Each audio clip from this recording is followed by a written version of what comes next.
या ठिकाणी काही वेळेला जे योगायोग घडतात त्या योगायोगाचं आज दर्शन होत आहे. काय कुठल्या शाळेचं नाव काय आपल्या? वाघिरे विद्यालय सासवड, यादववाडीची शाळा आणि भुलेश्वरची शाळा. या शाळेचे विद्यार्थी आणि विद्यार्थिनी वृक्षारोपणासाठी आलेले आहेत. पण योग बघा, आज मुरारबाजींची पुण्यतिथी आहे. आषाढ शुद्ध नवमी या दिवशी मुरारबाजींचं बलिदान झालेलं आहे. त्या निमित्ताने हा कार्यक्रम या ठिकाणी प्रतिवर्षी होत असतो. तर मुरारबाजी देशपांडेंच्या पुण्यतिथीच्या दिवशीच वृक्षारोपण करावं अशी जणू काही गुरुवर्यांच्या आमच्या गुरुजनांच्या अंतःकरणामध्ये छत्रपती शिवाजी महाराजांनी आज्ञा दिलेली असावी. त्यामुळं आज हीच तारीख, हाच दिनांक, हीच तिथी जुळून ही सगळी मंडळी आलेली आहेत. यांचं आम्ही सगळेजण मनपूर्वक हार्दिक स्वागत करतो.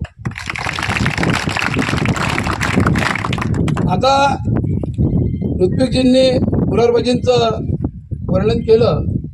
मुरारबाजींच्या विषयी फार महत्वाची माहिती त्यांनी दिली. परंतु तरी सुद्धा आमचं मन भरलं नाही हो. जेवढा मोठा पराक्रम होता, जेवढं मोठं शौर्य होतं, ते प्रत्येकाच्या अंतःकरणामध्ये पोचलं पाहिजे.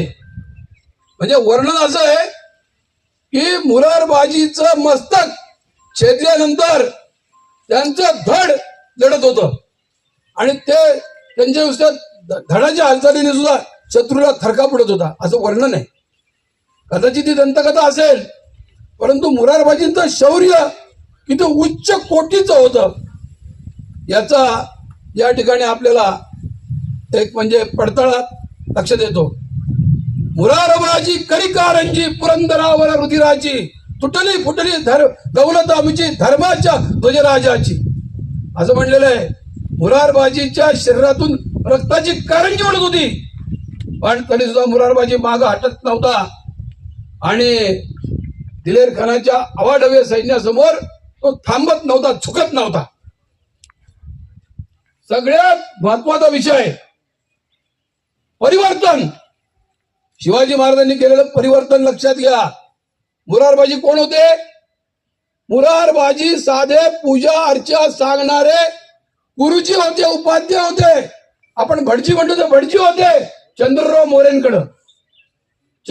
मोरेंकडं पूजा सांगणारे मुरारबाजी शिवाजी महाराजांच्या संगतीत त्यांच्यात परिवर्तन झालं आणि त्यांनी हातात तलवार घेतली, पळी पंचपात्री सोडली आणि तलवार हातात घेतली आणि तलवार ती अशी जबरदस्त चालवली की शिवाजी महाराजांनी त्यांना पुरंदर किल्ल्याचे किल्लेदार म्हणून नियुक्त करून टाकलं.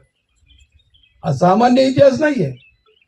बाजी प्रभू देशपांडे आणि मुरारबाजी देशपांडे ही दोन्ही माणसं शिवाजी महाराजांच्या विरुद्ध गटातली होती.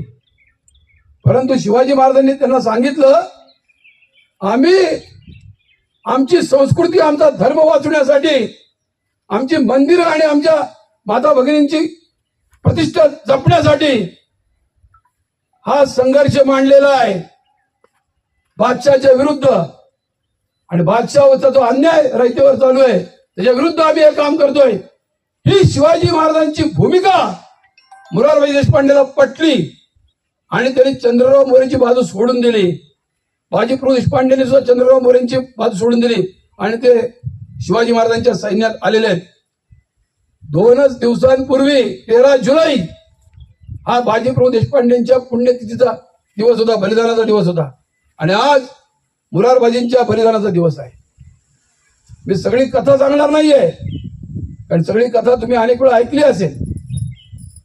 परंतु एक महत्वाचा संदर्भ सांगतो की शिवाजी महाराज राज्याभिषेकाच्या वेळेला जेव्हा सिंहासनाकडे चालले होते, सिंहासनाकडे जात असताना शिवाजी महाराजांना आठवण आली तानाजी मालुसरेंची, ज्यांनी शिवाजी महाराजांच्या शब्दाकरता घरातलं लग्न बाजूला ठेवलं आणि बलिदान केलं आणि कोंढाण्यावर भगवा झेंडा प्रस्थापित केला.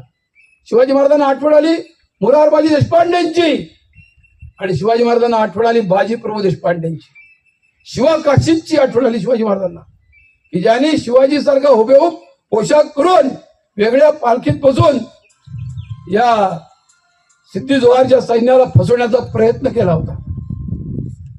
तर अशा या मुरारबाजींचं स्मरण शिवाजी महाराज राज्याभिषेकाच्या वेळी सुद्धा करतात. म्हणजे त्यांचं शौर्य किती मोठं असेल. मुरारबाजींचं महत्व असलेली एक गोष्ट तुम्हाला सांगणं आवश्यक आहे. ती महत्व लक्षात ठेवा म्हणून, की जेव्हा मुरारबाजीचं बलिदान झालं त्यावेळेला महाराज अत्यंत व्यथित झाले. एवढा मोठा योद्धा, एवढा पराक्रमी योद्धा, हिरा माणकर रत्न कुठलीच उपमा टिकत नाही, एवढं मोठं तेज त्याच्या शौर्यामध्ये होतं. असा योद्धा मी गमावला. महाराज शोकमग्न झाले आणि त्याच्यातून त्यांनी 2 पावलं मागे जाऊन मिर्झाराजे जयसिंगांबरोबर तह करण्याचा निर्णय घेतला, अशी हकीकत सांगितली जाते. म्हणजे मुरारबाजीचं जाणं, मुरारबाजीचं बलिदान, मुरारबाजीचा मृत्यू हा शिवाजी महाराजांना फार मोठं दुःख आणि वेदना देऊन गेलेला आहे, हे लक्षात ठेवा तुम्ही.